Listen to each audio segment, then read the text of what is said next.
আম্মা গামিনা তিনি বলেন নাও আমি ওই সময় যখন চলতে আরম্ভ করি, আমি চলতে চলতে যখন মক্কা থেকে আমি আশরাফ নগরে যখন আমি ঢুকে গেলাম, আবার নবী মুস্তাফা সাল্লাল্লাহু তাআলা আলাইহি ওয়াসাল্লাম যে রাস্তা দিয়ে আমার নবী নিয়ে গিয়েছিলেন, আবার নবী বলেন ওই রাস্তাগুলো আল্লাহ পাক আমাকে সব ঘুরিয়েছিলেন। জোরে বলো। মা আমিনা বলেছিলেন না আমি ওই সময় যখন আমার বেটাকে আমি দেখতে পেয়েছিলাম না, আবার নবীকে জিজ্ঞাসা করা হয়েছিল ইয়া রাসূলুল্লাহ ইয়া হাবিবাল্লাহ নবী গো আপনি বলুন যখন আপনি মা আমিনার উদরে আপনি যখন দুনিয়াতে এসেছিলেন আপনার আবির্ভাব হয়েছিল, আপনার মা বলেছিলেন কিছুক্ষণ সময়ের জন্য আমার ছেলেকে আমি খুঁজে পাই না, হঠাৎ করে যেন দেখা গেল ওই জায়গাতে হাজির হয়ে গেছেন। আমার নবীকে জিজ্ঞাসা করেছেন ইয়া রাসূলুল্লাহ ইয়া হাবিবাল্লাহ নবী গো আপনি ওই সময়টুকুনের মধ্যে কোথায় গিয়েছিলেন নবী আপনি ভালো জানেন। জোরে বলে নাও। আমার নবী বলেছিলেন সাহাবীরা তোমরা শোনো আমার আল্লাহ পাক আমাকে ওই মুহূর্তে আল্লাহ যে আমাকে আলামে আলো আর আল্লাহ দোনো জাহানের আল্লাহ বাদশা আল্লাহ বানিয়েছে, আল্লাহ আমাকে দোনো জাহানের নবী আল্লাহ বানিয়েছে। এ সাহাবীরা আমার আল্লাহ পাক আমাকে ওই সময় এতটুকুন সময়ের মধ্যে আল্লাহ সারা দুনিয়া আমাকে ঘুরিয়েছে। জোরে বলো। ও বাবা আবার নবী মুস্তাফা বলেছেন আম্মা গামিনা গো আমি এই রাস্তাগুলো সব চিনে নিয়েছি, কোন রাস্তায় অসুবিধা হয়নি বাবা। ওই সময় আমার নবী যখন গেলেন আম্মা আমিনার সঙ্গে নানার বাড়ি গেলেন, আমার আমিনা বলেন আমি যখন বাপের বাড়িতে গেলাম, বাপের বাড়িতে যাওয়ার পর আমিনা বলেন 2 দিন কেটে গেল, 3 দিন কেটে গেল, 4 দিন কেটে গেল। আমার নবী যখন বাড়ি থেকে বের হয়েছিল, বাড়ি থেকে বের হয়ে যাওয়ার কিছুটা দূরে আমার নবী গেছেন, আবার নবী বলেন আমি কোনো কাউরির সঙ্গে কথা বেশি বলতাম না। জোরে বলে। ওই সময় আমার নবী যেন একটা গাছের নিকটে জায়গায় নবী গিয়ে বসলেন। ওই জায়গায় নবী যখনই বসলেন, এ বাবা নবী যেমনি বসাও, আমার নবীর 6 বছর বয়স, আমার নবী ওই গাছের নিকটে গিয়ে যখনই বসলেন যেমনি বসাও, দূর থেকে যেন একজন পণ্ডিত মানুষ একজন পুরোহিত মানুষ ওই জায়গাতে আসার পরে তিনি মনে মনে চিন্তা করলেন আল্লাহ আমি তাওরাত পড়তে জানি, আমি জব্বর পড়তে জানি, আমি ইনজিল শরীফ পড়তে জানি, আল্লাহ তুমি আমাকে এত আধ্যাত্মিক জ্ঞান আল্লাহ তুমি আমাকে দিয়ে যাও। আল্লাহ ওই গাছের নিকটে কোন মানুষ বসতে পারে না, যে মানুষেরা গাছের নিকটে যায় আর ওই মানুষেরাই বিমার হয়ে যায়। অনেক জায়গাতে থাকে না বাবা এরকম গাছ ঝুপড়ি থাকে, বলে খবরটা যাসবি না, ওই জায়গায় যদি যাস তাহলে তোকে চিনে ধরবে, তোকে ভূত পেতনিতে ধরে নেবে। এ বাবা ওই মানুষেরা জানতো গাছের নিকটে যারা যায় তাদেরকে বিমার হয়ে যায়, মানুষ অসুস্থ পড়ে যায়। উনি দেখলেন তাওরাতের মধ্যে লেখা ছিল ওই গাছের নিকটে যিনি এসে বসবেন তিনি হবেন একজন আখেরি জামানার নবী, আর তার বয়স হবে 6 বছর বয়স। এ বাবা ওই সময় পাত্রীটা জানো তিনি বলেন ওগো আল্লাহ এটাকে তাওরাতের সঙ্গে মিল হয়ে গেছে, এটাকে জব্বরের সঙ্গে মিল হয়ে গেছে, আমি ইনজিল শরীফ পড়ে দেখেছিলাম, এটাকে সত্যি যদি আখেরি জামানার নবী হয় তবে একবার আমি তাকে প্রশ্ন করব। জোরে বলো।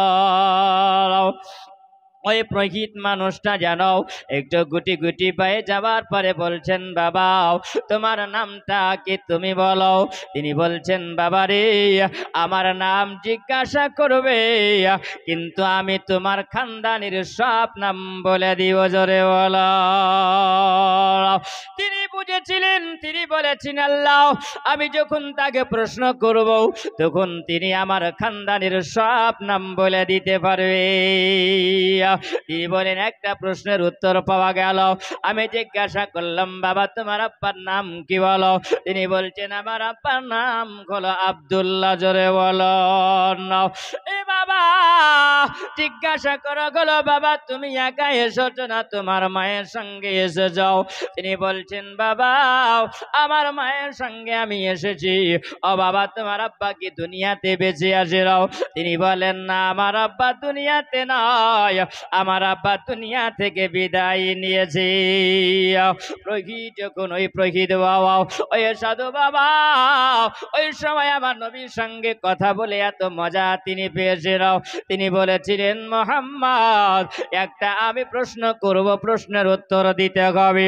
আমার নবীকে যখন প্রশ্ন করা হলো, এ মুহাম্মদ তুমি বলো বলো, এ মক্কা নগরে আল্লাহ পাক একটা ঘর আল্লাহ বানিয়েছে।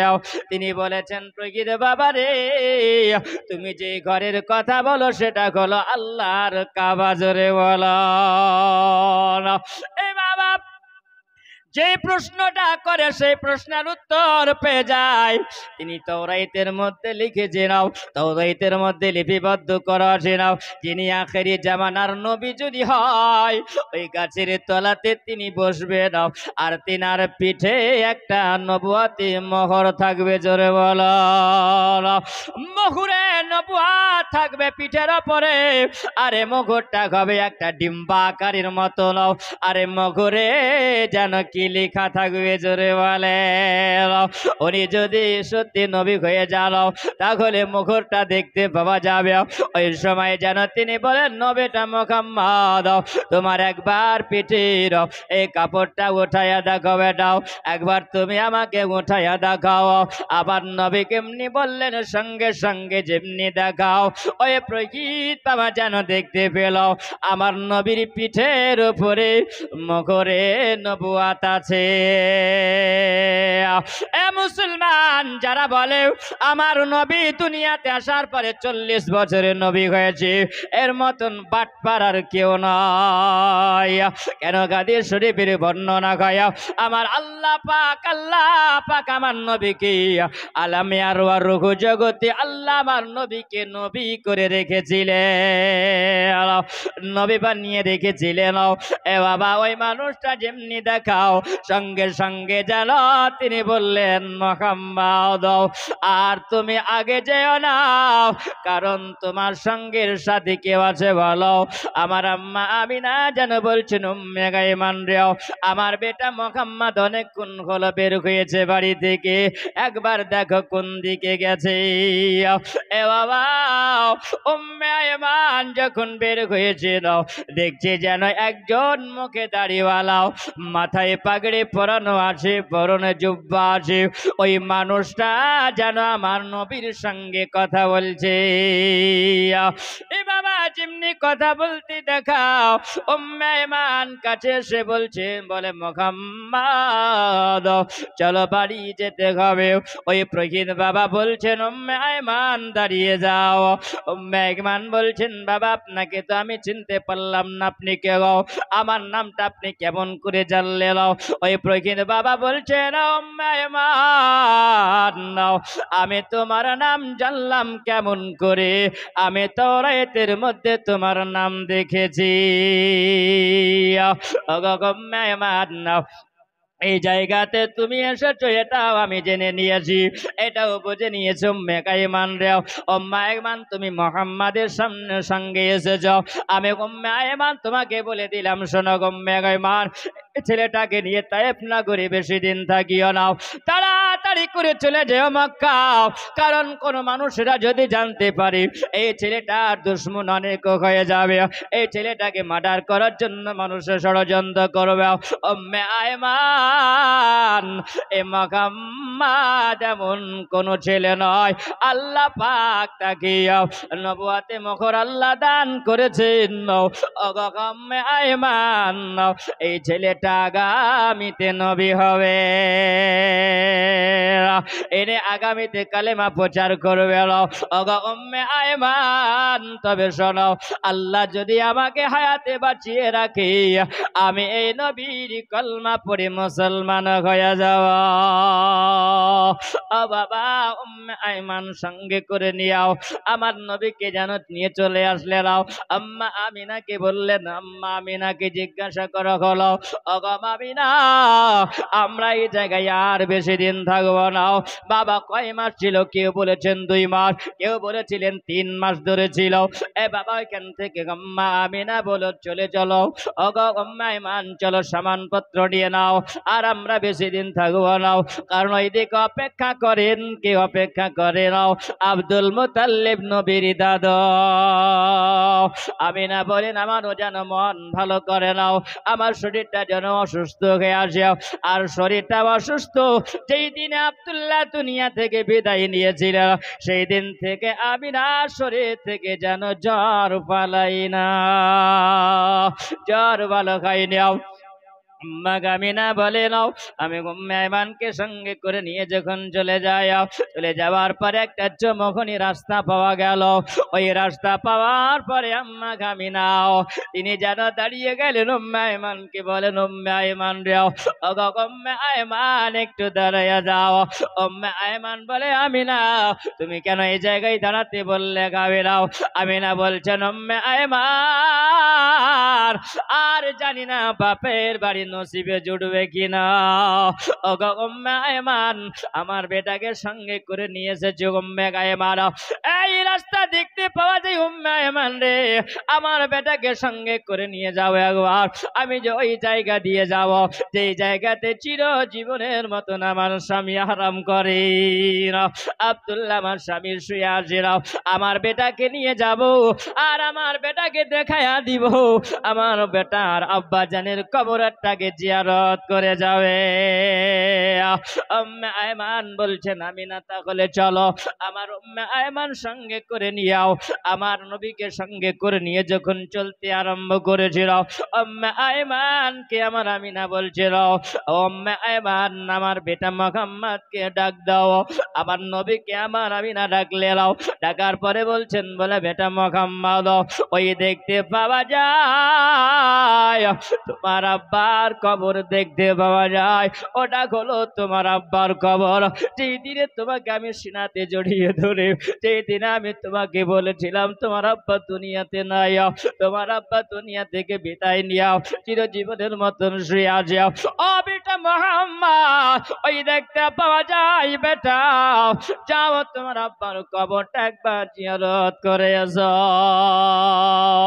আম্মা আমিনা বলেন আমার শরীরটা যেন ক্লান্ত হয়ে আসে, একটা বাবলা গাছের গোড়ায় খিলান দিয়ে আমিনা যেন বসে গেলেন, আর যেমনি বসে যাও আমার নবীকে যেন দেখাইয়া দিলে, আমার নবী গোটে গোটে পা আমার গায়া আপন আব্বা জানের কবরে এসে আব্বা জানের কবর জিয়ারত করেছে। হারিয়ে যাব একদিন আমি রবনায় ভবন চিরদিন, জোরে বলেন সুবহানাল্লাহ। হারিয়ে যাব একদিন আমি রবনায় ভবন চিরদিন, ক্ষমা করে দিও তোমরা আমায়, ক্ষমা করে দিও তোমরা আমায়, ভুল যদি করে থাকি কোনদিন, হারিয়ে যাব একদিন আমি রবনায় ভবন চিরদিন, বাস বাগানে বাগর স্থানে হয়তো দিবে মরে কবর,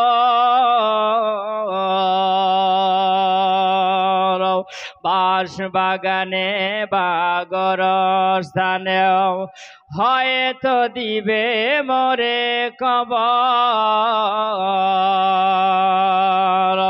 পড়বে কি মনে আমার কথা,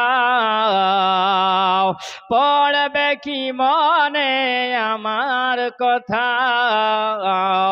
ফেলবে কে বাসর কোনদিন, নাও হারিয়ে যাব একদিন আমি রবনায় ভুবন চিরদিন নাও ক্ষমা করে দিও তোমরা আমায় ভুল যদি করে থাকি কোনো দিন ও বাবা আজকে মরহুম মতিউর রহমানের সানে সবের উদ্দেশ্যে বাবাও আজকে আপনারা এই জায়গায় বসে আছেন বাবা আপনার বাবা চলে গেছে মা চলে গেছে সবাই কবরে ইন্তজার করছে ও বাবা একবার কি মনে পড়ে আমার মা নাই একবার কি আমার মনে পড়ে আব্বা নাই আমার প্রতিবেশী সবাই কবরে চলে গেছে বাবা মনে পড়ে আমার নবী বলে কোন দুয়ার মাহফিল যদি হয় আর ওই মাহফিলের জায়গাতে বাবা সবাই খবরবাসীরা অপেক্ষাতে থাকে আমার ছেলে হয়তো আমার জন্য দোয়া করে আমার স্বামী হয়তো আমার জন্য দোয়া করে আমার বিবি হয়তো আমার জন্য দোয়া করে বাবা আপন আপন কবরবাসীরা সবাই দোয়ার জন্য চেয়ে থাকে বাবা তুমি যদি একবার দোয়া করো হাত তোলে আমার নবী বলেছেন ওই দোয়াটা তার কবরে পৌঁছে যায় ও বাবা আমার নবী কবর জিয়ারতের কথা বলে গেলাম আমার নবী বলেছেন বলে জগৎবাসীরা তোমরা শুনে যাও তোমরা কবর তোমরা জিয়ারত করবে একটা কবরের পাশে তোমরা কতক্ষণ পর্যন্ত তোমরা দাঁড়াইয়া থাকবে আবার নবী বলেছেন তোমরা ওই কবরবাসীর পাশে গিয়া অতক্ষণ পর্যন্ত তোমরা দাঁড়াবে একটা ওট জবাই করে দেওয়ার পরে চামড়াটাকে খালিয়ে নেওয়ার পরে গোশতকে বুটি বুটি করে কেটে বাবা বন্টন করতে যতটা সময় লাগে অতটা পর্যন্ত তোমরা কবরের পাশে দাঁড়াবে ও বাবা বলে আমরা কতটুকুন সময় দিতে পারি বাবা আবার নবী বলেছেন কবরের মতন কোনো অসহায় জায়গা নেই রে বাবা এটা কবর গুলো কঠিন জায়গা কবর গুলো অসহায়ের জায়গা এই জন্য আমরা বসে বসে কবরবাসীর জন্য বেশি দোয়া করি আবার নবী দোয়া করার জন্য আবার নবী বলে গেছে আম্মা আমেনা তিনি বলেন বলে বেটা যাও তোমার আম্মার কবরটা তুমি জিয়ারত করো আমার নবী জানাও আপন আব্বার কবরের কাছে যাওয়ার পরেও আল্লাহ রব্বুল আলামিনের কাছে দোয়া করেছিলেন ও বাবা আমার নবী চোখের পানি জারি বলে আব্বা হুজুর আপনি কবরে শুয়ে আছেন নাও আমি নবী কোনদিন আব্বা বলে ডাকতে পারি না ও বাবা যার দুনিয়াতে আব্বা নাই রে বাবা যার মা নাই বাবা মার কষ্ট মা খারাপ বেদনা জানে বাবা খারাপ বেদনা ছেলে জানে আমার নবীর আদর্শ দেখো আমার নবী বলে জগৎবাসী রে কোন এতিমের সামনে তোমার ছেলেকে তুমি আদর করিও না এই জন্য নবী বলেছেন কোন এতিমের সামনে তুমি যদি তোমার বাচ্চাকে যদি আদর করো ওই এতিমের চোখের পানি যদি ঝরে যায় আল্লাহর আরশ কেঁপে যায় ও বাবা আমার নবী বলেছেন ওই এতিমের চোখ দিয়ে পানি ঝরে যাবে কারণ তোমাকে তুমি তোমার ছেলেকে তুমি যদি আদর করো এতিমটা মনে মনে বলবে আল্লাহ আমার আব্বা যদি থাকতো আমাকে একটা লজেন্স দিত আমার আব্বা যদি থাকতো আমাকে একটা বিস্কুট দিত আমার আব্বা যদি থাকতো আমাকে এরকম করে আদর করিত আবার নবী বলেন খবর দাও তোমরা এতিমের সামনে তোমার ছেলেকে আদর করো না ও বাবা তোমরা এতিমকে ভালোবাসো তোমরা এতিমকে আদর করো আমার আল্লাহ খুশি হয়ে যাবে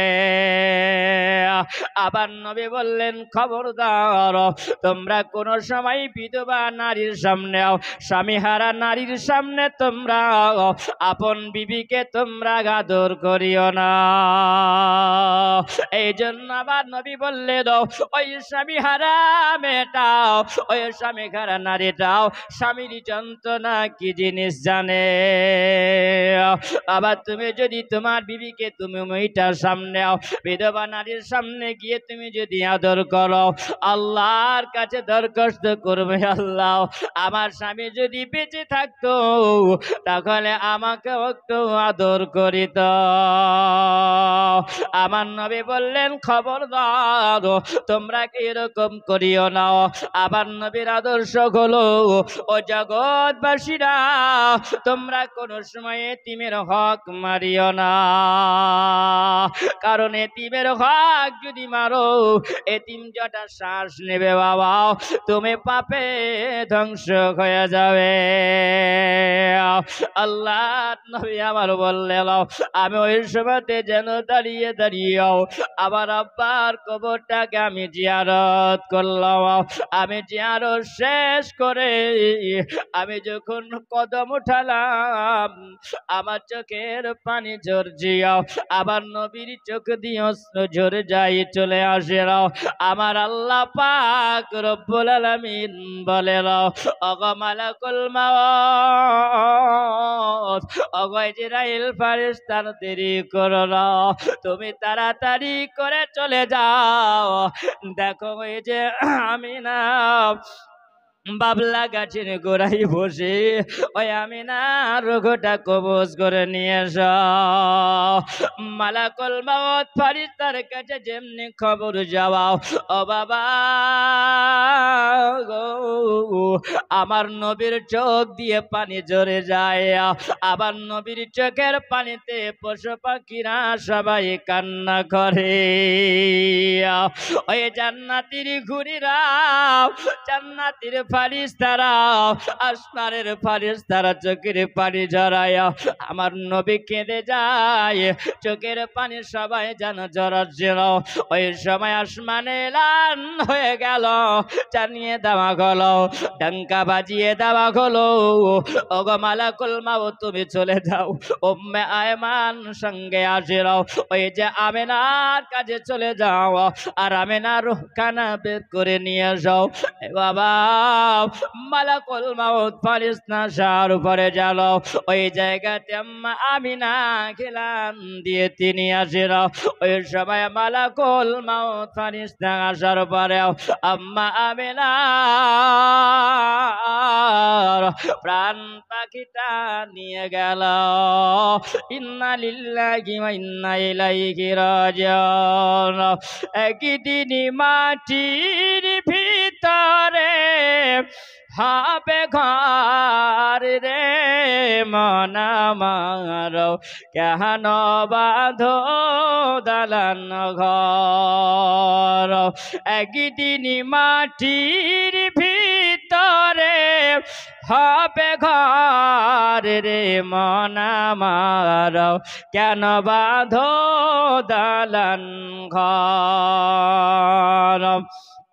প্রাণ পাখি ওড়ে যাবে পিঞ্জড় ছেড়ে, ধরা ধান সবই রবে তোমার পড়ে। আত্মীয় স্বজন বন্ধু বান্ধব সবই হবে তোমার পরে রে মন আমার, কেন বাঁধো দালান ঘর। একদিন মাটির ভিতরে হবে ঘর রে মন আমার, কেন বাঁধো দালান ঘর।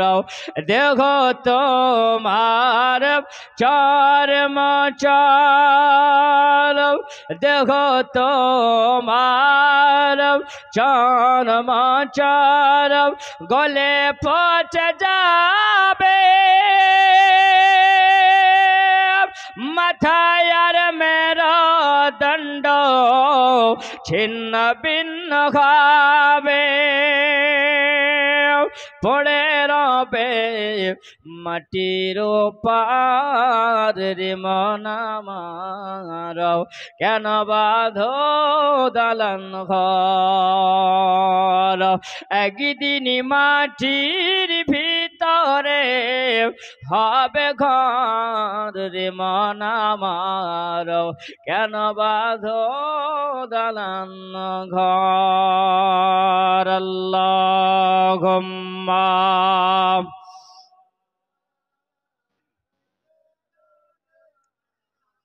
মাওলানা মুহাম্মদ ওয়া আলা আলিহি মাওলানা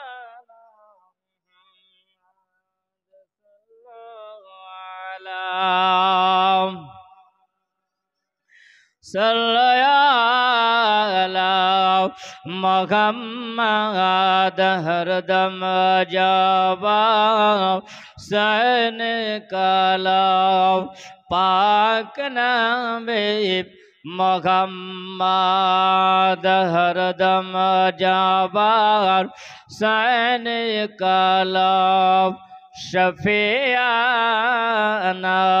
मुहम्मद सल्लल्लाहु ताला अलैहि वसल्लम। এ বাবাজিরা আমার, মালাকুল মাউত ফেরেশতা যখন আসলো রূহটাকে বের করে নিয়ে গেল, আসমানের ফেরেশতারা বলে ও আল্লাহ, ও রব্বুল আলামিন আল্লাহ, এখন দেখা যায় আমার নবী তো সবে মাত্র আব্বার কবর জিয়ারত করে আসে, আবার নবীর চোখের পানি এখনো শুকাই দিও, আবার নবীর চোখের পানি এখনো তো শুকাই দাও।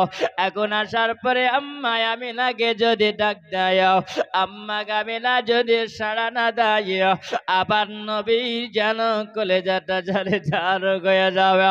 আসমানের ফেরেশতারা যেন সময় হইতে আরম্ভ করলো। ওই জায়গাতে যখন আমার নবী বাবা আসলো, আবার নবী আসার পরে ওই জায়গাতে জিজ্ঞাসা করেন আমার আমিনাকে ডাক দিল, ওগো মা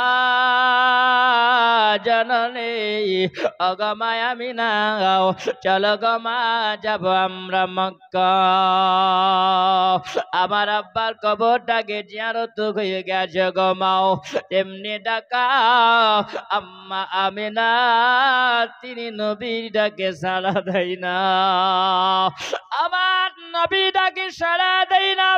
আমার নবী বলেন মা জননী, আমি ডাক দি গো মা, কেন মা তুমি সাড়া দাও না? ওগো মা চলো। আবার নবী দেখতেছেন যেন উম্মে আইমানকে বলেন, উম্মে আইমান রে, ওগো উম্মে আইমান, দেখো আমার মা জননীকে ডাক দি, আমার মা আমিনা কেন ডাকে সাড়া দেয় না?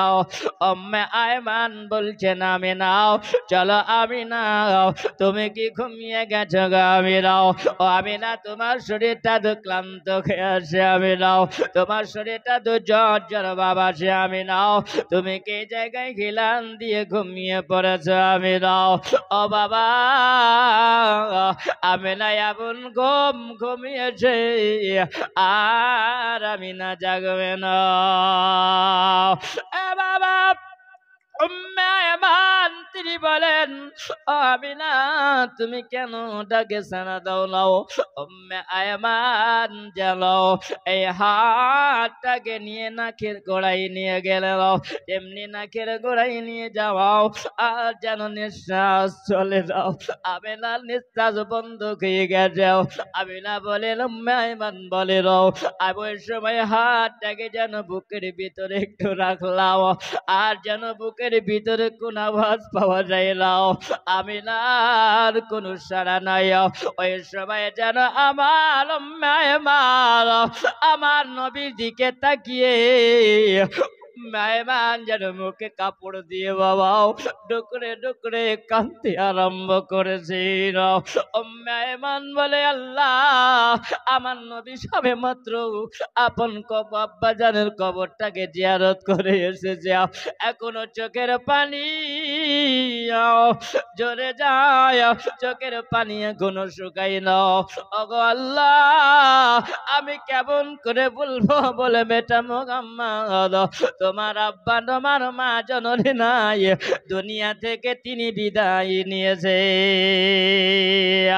উম্মে মানব মুখে কাপড় কানা দিয়ে যেন ওই সময়তে বাবা আমার নবী দিকে চিহ্নিত গো আমার নবী বুঝে নিয়েছে বলে গো মেহমান গো আমার মা জননী বুঝে ডাকে সাড়া দেয় নাও আমার মা কি দুনিয়াতে নয় মালাকুল মাউত ফেরেশতা উম্মে হাইমানের প্রাণ পাখি নিয়ে গেল আবার নবী বলেন উম্মে হাইমান আমার মা জননী কেন ডাক দিবাও আমার মা জননী কেন মা ডাকে সাড়া দেয় নাও উম্মে হাইমান মুখে কাপড়টা দিয়ে বাবাও ওই সবাই যেন আমার নবীর দিকে তাকিয়ে উম্মে হাইমান বলে আমার কলিজাটা যেন ফেটে যায় ও বেটা মুহাম্মদ গো আমি কেমন করে তোমাকে বলবো বেটা তবে মাত্র তোমার আব্বার কবরটা তুমি জিয়ারত করে আসলেও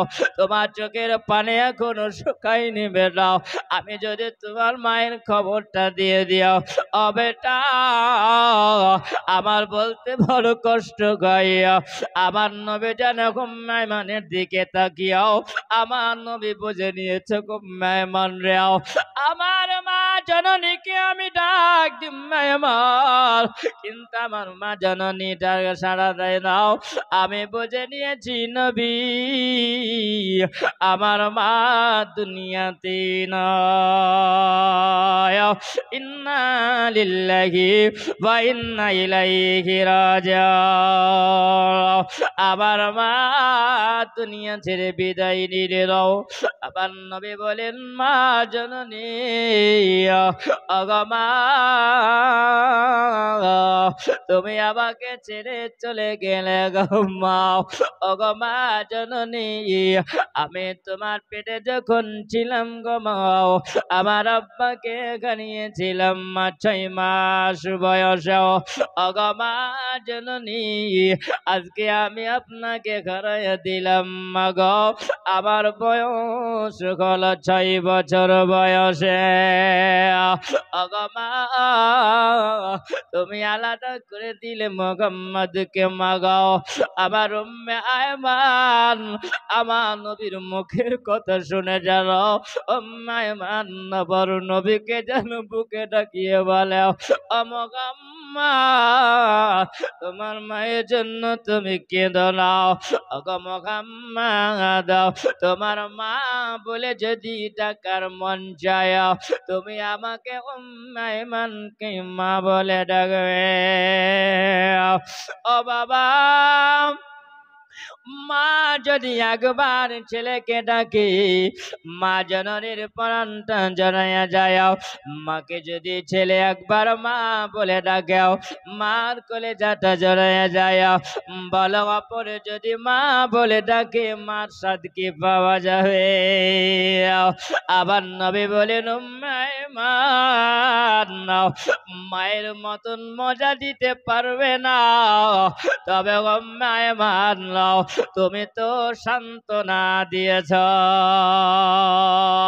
আমার নবী যেন ওই জায়গায় আবার নবী চোখের পানি ঝরতে আরম্ভ করে যাও আমার নবীর চোখের পানি ঝরে যায় আমার আল্লাহ পাক আমার আল্লাহ তাআলা উম্মাল মালায়েকা ফেরেশতাদেরকে বলে মালায়েকা ফেরেশতারা দেও দেখো আমার নবীকে যে আমি আল্লাহ এই জায়গাতে আমি আল্লাহ এত আমি ভালোবেসে নিয়েছি ওগো নবী জগতের মানুষেরা জানবে আপনি এতিম কিন্তু নবী গো আমি আল্লাহ আপনাকে যে এতিমদের সান্ত্বনা দেওয়ার জন্য সরদার করে আমি আল্লাহ পাঠিয়েছি আপনি অসহায়কে যে বুকে লাগাবেন নবী গো আপনি যে অসহায়ের পাশে যাবেন নবী গো ওগো নবী আপনাকে আমি আল্লাহ আমি বাদশাহ করে বানিয়েছি ওগো নবী আপনার চোখের পানি ঝরে যায় গো নবী আমার নবী মুস্তাফার জন্য আমার আল্লাহ পাক